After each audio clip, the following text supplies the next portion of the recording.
12 घण्टा काठमाडौँदेखि कागजभित्र गाडी पुर्याउनु पर्दाखेरि यसरी बस्नु पर्ने हुन्छ। जुरुका उठा गरेर जिउ तन्काउनु पर्ने अवस्था हुन्छ। तर हामीलाई पिटी परेड हुँदैन, हामीलाई पिटी परेड हुन्छ। तपाईहरुको सुरक्षा गरेको हो किन? मैले तपाईलाई ठाउँमा पुर्याएको हो किन? मैले यदि मेरो कारणले मैले एक्सिडेन्ट गराए तपाईहरुको जिम्मेवारी धरातलमा बनाए, मैले लाइसेन्स लिएको हो, मैले नेपाल सरकारमा जागिर खान्छु भनेको, तर मैले गल्ती गरेँ भने म फाँसीमा चढ्न तयार। तर यदि बाटोको कारण एक्सिडेन्ट भएको थियो भने यो सरकार फाँसीमा चढ्न तयार कि नै? तपाईहरु आन्सर दिनुहोस्। जहिले तपाईहरु ड्राइभरलाई गल्ती भन्नुहुन्छ, तपाईहरु योबाट बाटो धार्मिकमा जाँदा यो धार्केको लाइनमा जानुस्।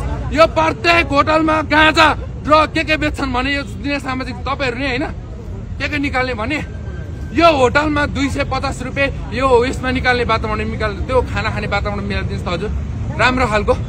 हामी ड्राइभरहरू त्यहाँ लगेर खाना खुवाइदिन्छौँ। हाम्रो तलब सुनिश्चित हुन पर्यो। म पनि हरेक सेकेन्डमा मरेको छु। यो आर्मी र पुलिस मात्रै मरेको छैनन्, यो ड्राइभर पनि मरेको छ हरेक सेकेन्डमा। मेरो मृत्यु अगाडि 5 मिनटमा हुन्छ भनेर म लेखेर राख्न सक्दिनँ। सरकार कतिखेर के हुन्छ भने नेपालको बाटो तिमीहरूले बनाएको, मैले कतिखेर एक्सिडेन्ट गर्छु भने मैले कुनका दशक र के हुन्छ भने मलाई थाहा छैन। के गर्छ ड्राइभरलाई सुनिश्चित गर्यो, यसरी हुँदैन। एक दिन तिमीहरू ड्राइभर बेगर असुरक्षित छौ भने, पुलिस बेगर असुरक्षित छौ भने म बेर किन असुरक्षित छैन? तिमीहरू अस्ति तिमीहरू जेन्जी आन्दोलन सबैले हामीले गरेको हो। म पनि फ्रस्ट्रेट भएर यही ठाउँमा आएको हो। अनि 1-2-4 दिन हामीले पुलिसलाई पनि भगायौँ, पुलिस आएनन्, हाम्रो ज्यानको असुरक्षित भएको हो। त्यस्तै म पनि ड्राइभर हो, असुरक्षित हुन्छ तपाईहरुलाई असर पर्छ। म यो कुरा हुन दिन्न जबसम्म ड्राइभरको तलब फिक्स हुन्न यो नेपालमा, तबसम्म ड्राइभरले काम गर्नेवाला छैन। अबको दिनमा ड्राइभर सोझा छैनन् महाराज। तपाईहरुले एक्सिडेन्ट सोच्नुहुन्छ होला। तपाईले 1-2 वर्ष अगाडि मात्र हेरेको थिएँ मैले भिडियोमा, एउटा 50-60 वर्षको उमेरको बुढोले यो महाराजगञ्जमा पुरा गाडी चलाइराख्नु भएको थियो क्या। तपाईले के बुझिरहनु भएको छ, सुनिरहनु भएको छ? इन्टरभ्यू लिइराख्नु भएको थियो त्यतिखेर उहाँले इन्टरभ्यू लिँदाखेरि तपाईहरुलाई के लाग्छ? राम्रो लाग्छ? जब 60 वर्षको बुढाले गाडी चलाउँदाखेरि एक्सिडेन्ट नभएर के हुन्छ त? लौ र जब हात पाउ काम्ने बेला हुन्छ, दिमागले काम गर्दैन, आँखाले काम गर्दैन, एक्सिडेन्ट नभएर के हुन्छ? म जस्तो युवाले त देशमा के सोच्छन् थाहा छ तपाईँलाई? आज लाइटको लाइसेन्स बनाए 2 वर्षपछि ह्याप्पीको थप्छु, खाडी जान्छु 70,000 त्यहाँ फिक्स छ। यसरी युवा बेच्न थाल्यो भने तिमीहरूले कति दिन बेच्छौ? हामी ड्राइभरलाई कति दिन बेच्छौ? म मेरो छोरालाई ड्राइभर भन्दिनँ, तर ड्राइभर देशको नहुने चिज पनि हो। तपाईँलाई के लाग्छ ड्राइभर चाहिँदैन देशमा? त्यसलाई भित्राउन सक्नुहुन्छ तपाईँहरू?